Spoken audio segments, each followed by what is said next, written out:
In the early 60s, I was about 4 years old, and my father suffered what we called at the time a nervous breakdown. It was a very deep clinical depression. She was just a kid, just trying to figure out her way in the world, trying to fit in at the same time with everyone else, and on top of it, struggling with his mental illness. And my family have told me to just snap out of it, that everybody goes through depression and to just get over it. You just got to wake up the next day and get over it. And they don't know. With mental illness being so prevalent today, and as I said, everybody has an issue at some time or another. As an employer, I've been directly impacted by people who work for us who suffered from mental illness. You know, in rough times like Jenny went through, I mean, there was a while there I didn't know what we were going to do. My name is James Thomas. I was affected by mental illness that my sister had. Everything she tried to do really fed into her problems. She was diagnosed with being bipolar, so this emotional roller coaster that she was on really came out around the home. You're just watching the person that you care about in so much pain all the time, and you do want them to snap out of it, and it's just not possible. She was pretty depressed. She was living with me at the time, and she was pretty depressed. We did all we could, I think, to help her, but she didn't make it. Partway during this period, she got a call from my father's boss, and he said, "Tell Linton not to bother to come back to work." So because he was away and he was having a psychiatric issue, he could be fired. And he was.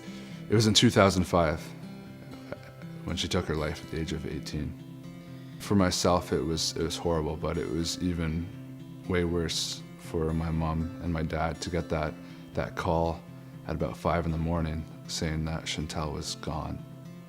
Her final night began like so many other nights. My mom actually drove her around, picked up all of her friends, and they went camping at a campsite in Brockville. By this point, Chantal was on medication for being bipolar, but she didn't take her medication that night. Everything just seemed to really crash down on top of her, and she really just, at that point, once again, chose to end her life. She went to tell her friends that she was going to go do it, and I think at this point, they're either fed up with dealing with Chantal's problems, or maybe they didn't believe her because they had heard her say that she was going to end her life so many times. They chose to walk away. My parents got the call at the same time as the police, really, so they arrived to see Chantal and their youngest daughter hanging there. You know, I went through her room to try and find clues and ended up finding artwork and poetry that she left behind, and that really showed this pain that she was going through and this confusion she had about herself and life in general. You know, everybody would like to know that there is a place and there are people that certainly are studying this, that are becoming much more aware and are willing to help you with a better quality of life. This is not anything to be ashamed of. This is not something that you could overcome if you just worked a little harder. This is something that is a medical issue. We would like to imagine a world where we diagnose mental illnesses just like we do physical illnesses.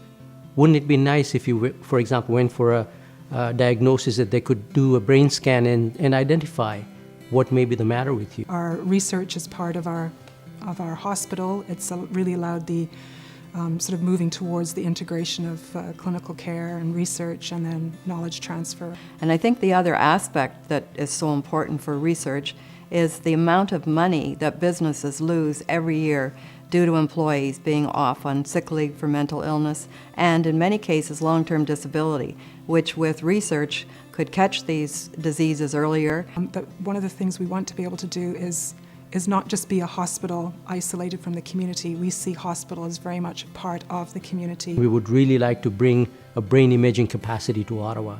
We would like to bring state-of-the-art, high-resolution MRIs and PET machines so that we can start looking very carefully at the brain in people who are suffering from mental illness.